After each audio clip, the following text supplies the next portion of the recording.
तत्व कौन सा उसका? जल और मिट्टी।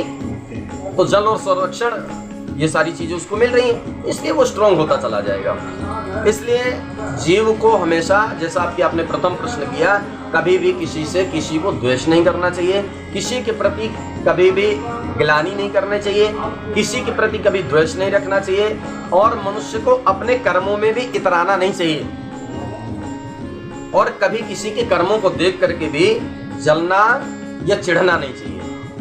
क्योंकि हम कुछ भी कर्म करते हैं, हम कर्म अपना करते हैं, ये कर्म हमारा है, हमारे लिए है, हमारा है। अब इसका हम सुख भोग करें, उपभोग करें, हानि प्राप्त करें, लाभ प्राप्त करें, ये सब कुछ हमारे ही कर्मों का आधार है। इसलिए निर्मल मन जन सो मोहि पावा और मोहि कपट छल छिद्र न भावा। इसीलिए भगवान ने कहा है तुम पूजा करो या ना करो, तुम मुझसे जुड़ो या मत जुड़ो, लेकिन अपनी जो मानवीय दृष्टि है उसको सदैव बढ़िया रखो। अब मानवीय दृष्टि क्या है? परहित सरिस धर्म नहीं दूजा। भाई मानव का हमेशा धर्म एक ही होना चाहिए। हम हिंदू मुस्लिम सिख ईसाई को धर्म नहीं मानते। बिल्कुल बिल्कुल सही। हम ईश्वर के बताए हुए सदमार्ग में चलने वाले व्यक्ति हैं। हमको हिंदू मुस्लिम सिख ईसाई धर्म नहीं नजर आता, हमें धर्म नजर आता है जो बाबा ने लिखा है, धर्म न दूसर सत्य समाना, आगम निगम पुराण बखाना। धर्म हमेशा श्रेष्ठ वो होता है जो किसी के मर्म को समझ पाए। मर्म क्या है?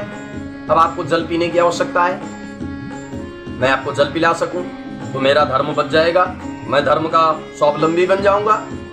आपको भूख लगी है, मैंने आपको खाना खिलाया, मेरा स्वावलंबन और बढ़ेगा, मेरा धर्म स्ट्रांग होगा। मैंने आपकी कोई आर्थिक मानसिक भौतिक मैंने आपकी कोई मदद की, उससे भी मैं स्ट्रांग बन जाऊंगा। और ये जो सब कर्म मैं करूंगा तो मुझे ईश्वर देखेगा शुभ दृष्टि से, क्योंकि मैंने ईश्वर की बनाई हुई इस सृष्टि का दुरुपयोग नहीं किया है, सदुपयोग किया है। तो धर्म की दृष्टि को हमेशा सदुपयोग की दृष्टि से देखना चाहिए। धर्म हिंदू मुस्लिम सिख ईसाई ईर्ष्या द्वेष जलन का प्रतीक नहीं है। धर्म सहिष्णुता का प्रतीक है। धर्म सदैव प्रेम का प्रतीक रहा है।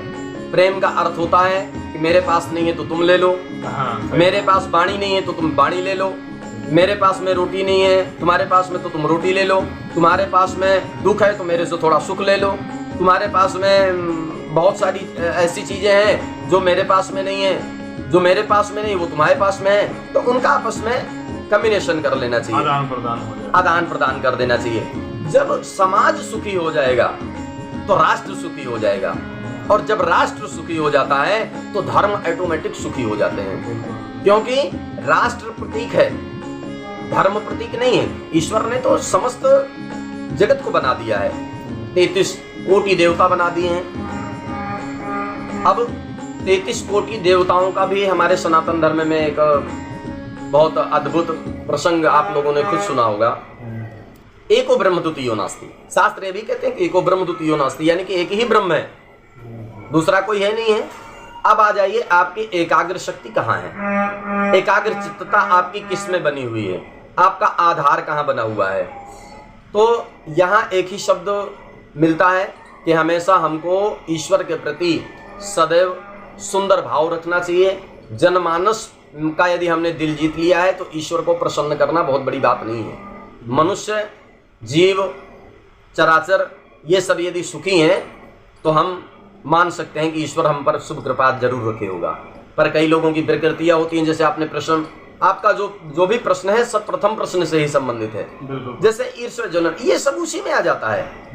भाई अभी हम मंदिर में रहे, भगवान के सम्मुख रहे तो हमने भगवान को ही सब कुछ समझा, बाहर गए पीछे मुड़े नहीं कि हमारी विकृतियां चालू हो गई। ईश्वर को आप हमेशा अपने नजदीक रखो ना, ईश्वर को आप दूर क्यों रखते हो?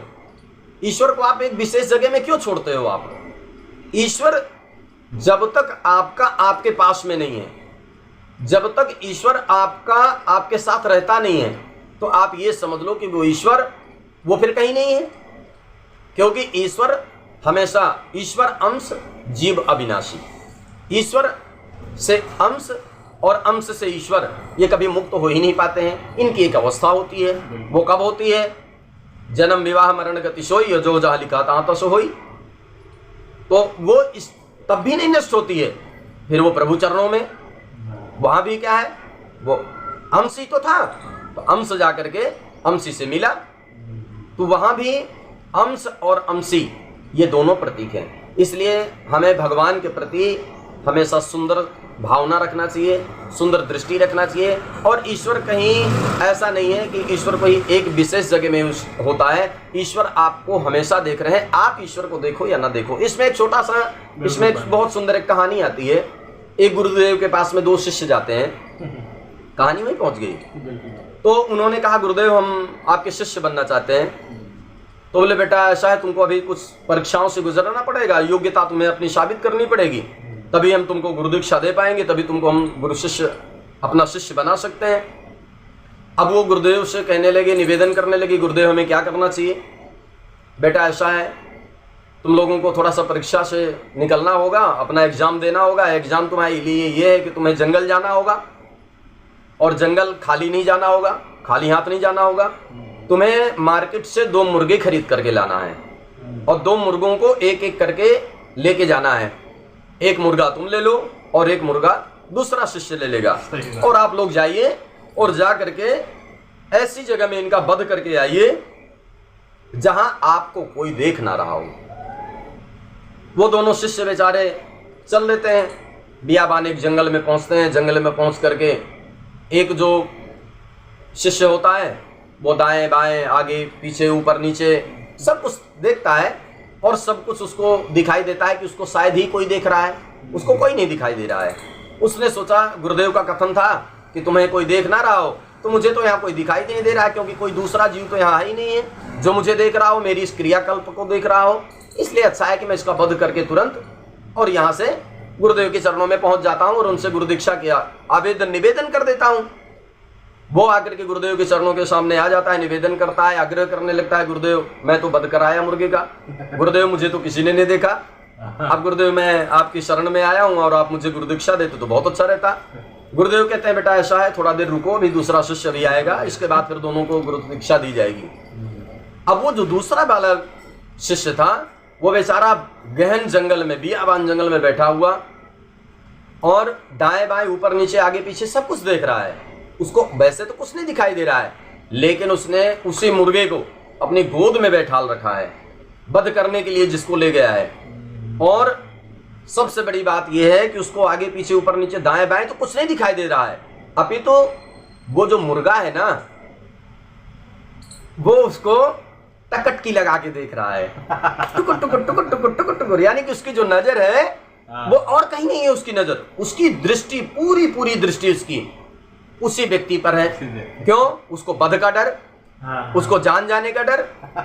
तो अब आगे सामने काल खड़ा हो, इसके कई अर्थ निकलते हैं, एक प्रश्न के कई अर्थ निकलते हैं। कुछ ज्ञान यहाँ भी छिपा है तो कुछ मुर्गे से भी छिपा है। जीव वहीं देखता है जहां असहज महसूस करता है, जहां से मनुष्य को कुछ शंकाएं हों, जहां से मनुष्य को कुछ प्रॉब्लम होती हों, वहीं कहीं ना कहीं वो उन विकृतियों पर।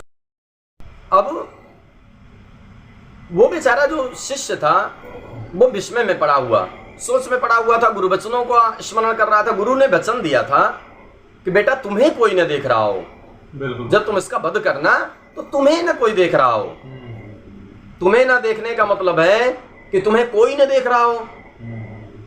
आखिरकार जिसका तुम वध करने जा रहे हो वो व्यक्ति तो तुमको देख रहा है, और मतलब इसी व्यक्ति से होना चाहिए जीवन में। हमें दुनिया से कोई लेना देना नहीं होता। ये छोटे छोटे जो कुछ शब्दावली होती हैं, इन शब्दों के पीछे के कुछ बहुत सारे रहस्य छिपे होते हैं। यहाँ आप, जैसे मैंने स्टार्टिंग में कहा था कि आत्मज्ञान के प्रतीक होते हैं, आत्मज्ञान भी इसी का प्रतीक है। यानी कि आपको किसी दूसरे व्यक्ति से डरने की आवश्यकता नहीं। आप किसी चोरी करने जा रहे हैं, आपको दूसरे से क्या लेना देना है? आप सिर्फ उससे डरिए जिसके आप चोरी कर रहे हैं। आप किसी को हानि पहुंचा रहे हैं तो आप किसी और से मत डरिए, आप उससे डरिए जिसको आप हानि दे रहे हैं। आप उस व्यक्ति से मत डरिए जिसका कोई लेना देना नहीं है। पर यदि आप उसके प्रति यदि कोई रखते हैं, द्वेष रखते हैं, विद्रोह रखते हैं, तो आप उसी व्यक्ति से डरिए जिसके प्रति आप विद्रोह कर रहे हैं, क्योंकि दूसरे व्यक्ति को कोई लेना देना नहीं है। क्योंकि आप जिसकी आत्मा के साथ कर रहे हैं, मैंने स्टार्टिंग में कहा आत्मा ही प्रतीक है, धर्म प्रतीक नहीं है। आत्मा ही धर्म है, और आत्मा से निकला हुआ जो कर्म होता है वही मर्म और धर्म दोनों चीजें बन जाता है। देखता है, शिष्य देखता है कि अरे इसका तो मैं वध करने के लिए लाया हूं, ये बार बार मेरी तरफ ही टकट टकट टुकुर टुकुर देखने जा रहा है? इसकी दृष्टि कहीं नहीं जा रही है, ये सब और दूसरी जगह ये देख ही नहीं रहा है, ये तो बस मेरी तरफ ही आंख करके और मेरी तरफ इसकी समाई पूरी दृष्टि है। वो बेचारा सोचता है गुरुदेव ने तो शब्द बोला था कि तुम्हें ना कोई देख रहा हो। वैसे माना कि जंगल में बियाबान जंगल में वैसे तो कोई नहीं है, पर मुझे वो तो देख रहा है जिसका मैं वध करने जा रहा हूं। तो मैं जिसका वध कर रहा हूं वो तो मुझे देख ही रहा है, चलो बाद में मार दूंगा अलग बात है उसका, लेकिन पहले तो उसने मेरी लाइव कास्टिंग पूरी कर ही ली है? सही है। उसने तो पूरी लाइव कास्टिंग कर ली कि ये क्या कर रहा है, इसके मन में क्या चल रहा है, इसकी धारणा क्या है, किस लिए मुझे लेके आया है, आखिर करने वाला क्या है, निपटा देगा क्या मुझे है? तो बहुत सारे उसके अंदर मन में प्रश्न है। और जब वो टकट टकट टकट टकट टकट टकर देख रहा है, क्यों सामने आपने भी गौर किया होगा, मरणासन्न जो व्यक्ति होता है, मरणासन्न व्यक्ति के जीवन में कोई बहुत दुर्गंध आत्मा हुई, वो एक अलग प्रतीक बन जाता है कि वो मोह माया चक्र विसर्ज में पड़ जाता है। पर जो आत्मा होती है उसको प्रभु ईश्वर का दर्शन मृत्यु से पूर्व होने लगता है, आभास होने लगता है। गरुड़ पुराण में हमारे बहुत सुंदर लिखा हुआ है कि जिस समय यमदूत आते हैं तो जीव की जो सांसारिक दृष्टि होती है वो नष्ट हो जाती है, और पारमार्थिक जो दृष्टि होती है वो चालू हो जाती है। तो जो पारमार्थिक दृष्टि से है वो ईश्वर का दर्शन करता है, सांसारिक दृष्टि से तो होगा नहीं। पारमार्थिक दृष्टि, जैसे मैंने पहले भी बताया कि पारमार्थ ईश्वर को सदैव आप में सम्मुख समझिए, दूर कभी नहीं है। तो जब आप पारमार्थिक दृष्टि से देखते हैं तो ईश्वर आपको नजर आता है। उन्होंने देखा कि अरे ये तो मुझे तो देख ही रहा है, कोई और देखे ना देखे, लेकिन ये जीव तो मुझे देख रहा है जिसका मैं वध करने जा रहा हूं। इसलिए गुरुदेव का शायद मैं ये कथन वचन शायद मैं निभा नहीं सकता हूं, इसलिए बढ़िया रहेगा कि मैं इस मुर्गे को ले जाकर के गुरुदेव के चरणों में अर्पण कर दूं कि गुरुदेव मैं आपका शिष्य बनने की योग्य नहीं हूं। गुरुदेव जो आपने आदेश किया था इसका मैं निर्वहन नहीं कर पाया, गुरुदेव आपने इसका वध करने के लिए दिया था, गुरुदेव मैं इसका वध भी नहीं कर पाया हूं, और गुरुदेव मैं सहज हूं, एक शिष्य जैसे मेरे अंदर जो कर्म होना चाहिए वो नहीं हो पाए हैं। तो मैं ऐसा जाकर के गुरुदेव के सामने निवेदन करूंगा कि गुरुदेव मैं आपके शिष्य बनने के योग्य नहीं हूं, गुरुदेव ने आपने जो मुझे वचन दिए थे, गुरुदेव आपने जो आदेश दिया था, गुरुदेव उसका मैं परिपालन नहीं कर पाया हूं, इसलिए गुरुदेव मैं आपसे क्षमा चाहता हूं और चलता हूं गुरुदेव के पास में। वो व्यक्ति मुर्गे को लेकर के और वापस गुरुदेव के सामने आता है, गुरुदेव को प्रणाम करता है, साष्टांग प्रणाम करता है, गुरुदेव से निवेदन करता है, गुरुदेव मैं क्षमा चाहता हूं, गुरुदेव मैं आपका शिष्य नहीं बन पाने की योग्य नहीं हूं। और गुरुदेव वैसे तो मुझे कोई नहीं देख रहा था, जंगल में कोई था ही नहीं, तो वैसे तो गुरुदेव मुझे कोई नहीं देख रहा था, लेकिन गुरुदेव आपने जो बोला था कि तुम्हें ना कोई देख रहा हो, तो गुरुदेव वैसे तो कोई नहीं देख रहा था, लेकिन ये जो जीव है जिसका मैं वध करने जा रहा था, मुर्गा, ये मुझे टुकुर टुकुर टुकुर टुकुर टुकुर टुकुर बिल्कुल इसकी जो दृष्टि थी ये दृष्टि नहीं इधर उधर कर रहा था गुरुदेव, ये तो डायरेक्टली सिर्फ इसकी जो दृष्टि थी वो मेरे ऊपर ही थी दृष्टि। तो गुरुदेव आपका वचन था कि गुरुदेव तुम्हें कोई देख ना रहा हो, तो गुरुदेव ये तो मुझे देखता ही जा रहा था, इसने मुझे एक पल के लिए भी छोड़ा ही नहीं। इसने गुरुदेव दाएं बाएं टकट किया ही नहीं, ना इधर देखा ना उधर देखा, ये तो सिर्फ इसका जो प्रदर्शन था वो मेरी ही दृष्टि में था, इसका ये देखता ही चला जाता था और मैं इस पर सोचता ही चला जाता था कि ये तो मुझे देख ही रहा है। इसलिए गुरुदेव मैं इसको वापस ले आया, और गुरुदेव मैं क्षमा चाहता हूँ, आपके वचनों का मैं पालन नहीं कर पाया, मैंने आपके जो वचन थे उन पर उतर नहीं पाया खरा, इसलिए गुरुदेव मैं आपसे क्षमा चाहता हूँ, ऐसा निवेदन करता है गुरुदेव के सम्मुख।